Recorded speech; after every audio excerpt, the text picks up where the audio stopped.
¿Qué tal, amigos de Topeña TV?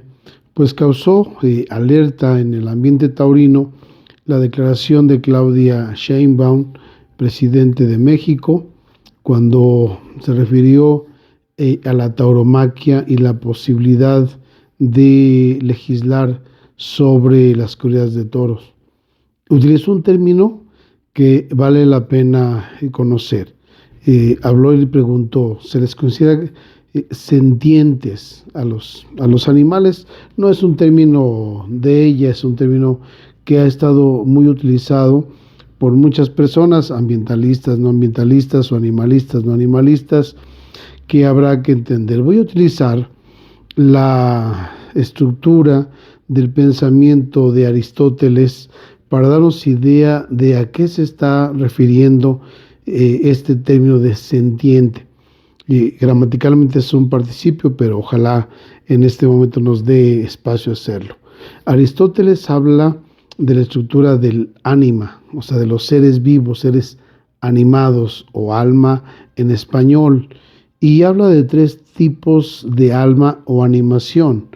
El ánima o alma vegetal, que tiene la característica de nacer, crecer, reproducirse y morir, y el alma o ánima animal, que además del ánima vegetal, como ser vivo, crece, nace, crece, se reproduce, muere. El animal además tiene sentidos, 5 sentidos externos: ver, oler, gustar, tocar, oír, conocidos de todos, pero además 4 sentidos internos: memoria, estimativa, sentido común y fantasía. No hay tiempo de explicar a modo, pero sobre todo en estos sentidos hacen lo que a veces puede parecer inteligencia animal. Ellos tienen memoria, es decir, tienen el recuerdo de ubicación de cosas, la misma estimativa de la vinculación, la fantasía son las imágenes que se crean, y el sentido común, que parecido mucho a lo que a veces pensamos en el hombre, hacer las cosas con un poco de lógica menor, pero eso en filosofía se llama sindéresis. Y un tercer tipo de alma, el ánima racional o humana, que tiene, además de vegetal, nacer, crecer, reproducirse, morir, también los sentidos, los 5 externos, los 4 internos, pero tiene ya 2 potencias o facultades: inteligencia, por tanto capacidad de conciencia, y voluntad, por tanto capacidad de querer y ejercicio de libertad.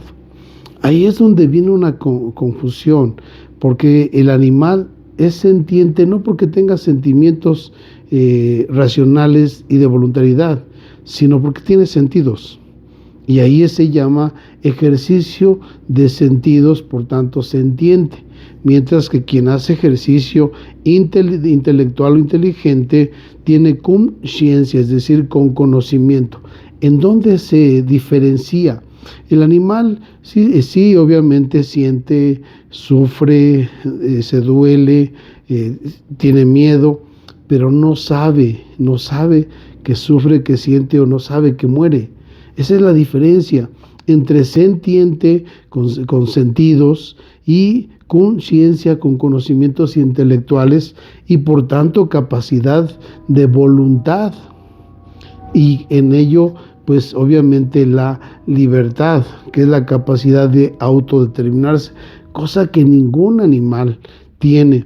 Aquí el problema es que quieren igualar al sentiente con el consciente y reconocerle los derechos del consciente, que es un ánima o alma racional, espiritual, diferente al ánima animal o a la vegetal. El hombre, yo insisto, tiene el ánima vegetal, tiene el ánima animal, pero además tiene el ánima ya espiritual o inteligente, con voluntad, consciente y por tanto ejercicio de libertad.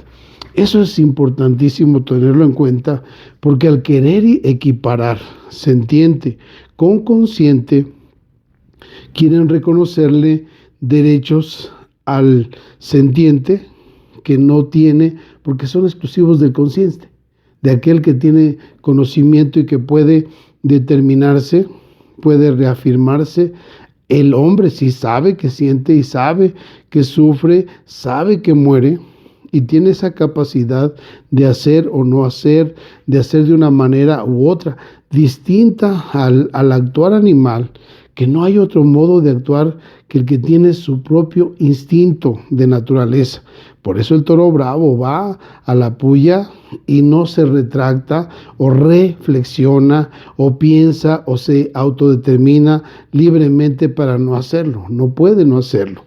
Ese es el gran problema de nuestros tiempos, donde al querer igualar al sentiente con el consciente, de pronto quieren igualar al animal con el hombre, el racional, el que sí es capaz de hacer todo eso. Es muy importante tomarlo en cuenta, así como de inicio. Ojalá nos dé más tiempo de poder ir explicando un poco más de esto que tiene un fundamento profundo, filosófico, antropológico, y por tanto cuando hablamos desde la misma naturaleza humana y la naturaleza animal, con una radical diferencia, podríamos decir, hasta ontológica del mismo ser. Pasen buen día a todos.